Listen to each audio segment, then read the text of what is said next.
90 minutes after the drill became stuck, the drilling crew, who had wisely abandoned the tilting rig, watched in amazement from the shore as their 150-foot derrick disappeared into a lake that was less than 10 feet deep. Meanwhile, 1,300 feet below the surface of LakePeigneur, diamond crystal miners, who had not been alerted to a problem, looked up to see something you should never see in a salt mine: water.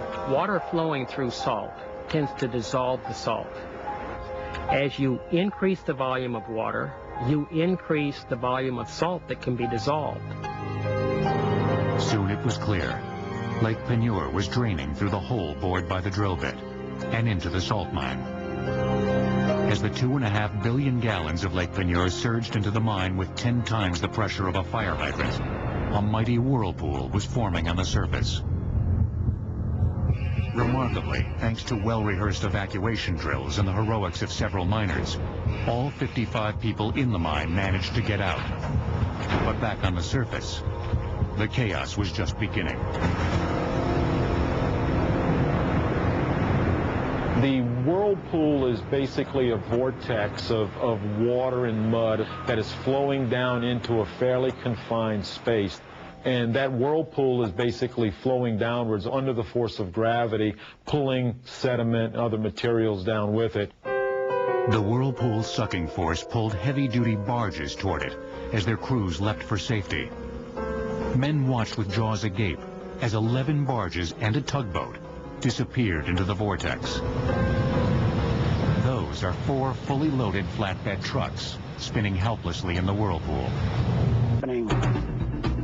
When a barge that was blocking the way was sucked into the hole, it gave Viator a narrow path to skirt the maelstrom. He gunned the motor and reached the shore with seconds to spare.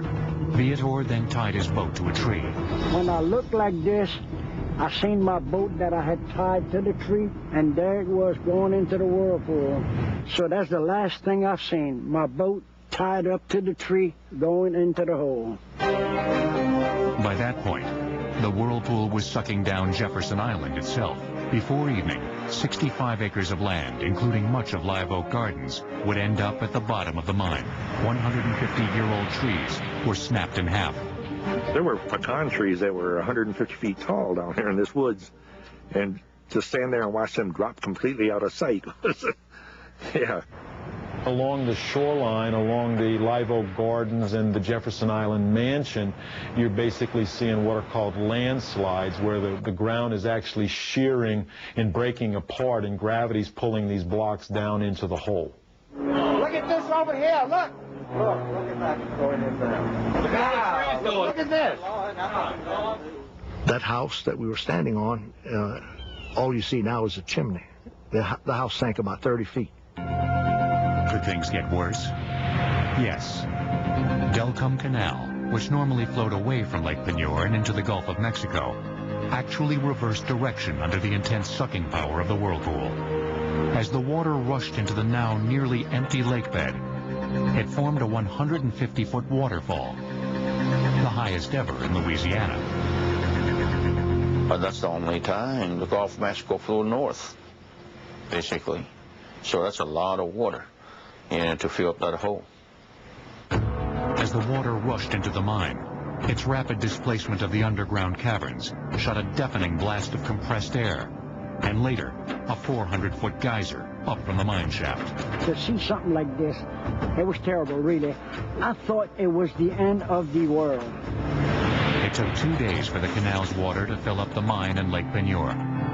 When the water pressure equalized, 9 of the 11 sunk barges popped up like corks in a bathtub.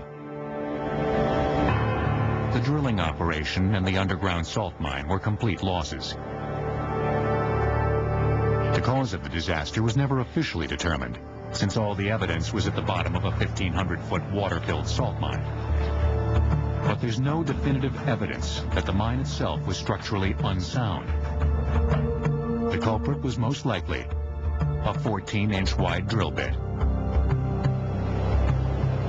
This engineering disaster did have at least one positive effect. It made LakePeigneur a little more interesting. It's a shallow lake, and now we have part of it that's a deep lake. So it's changed the type of fish that live in the lake. And we catch redfish and saltwater species that were not very prevalent here before. But not everyone is planning a fishing trip to LakePeigneur. What I went through and got out of there alive, I don't care for it, really. I prefer buying my fish.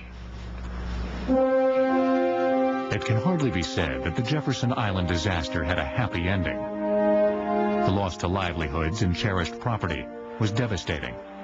Yet the fact that no human beings perished was fortunate indeed. For if there's one lesson to take from this strange engineering disaster, it's that a small mistake can have huge consequences.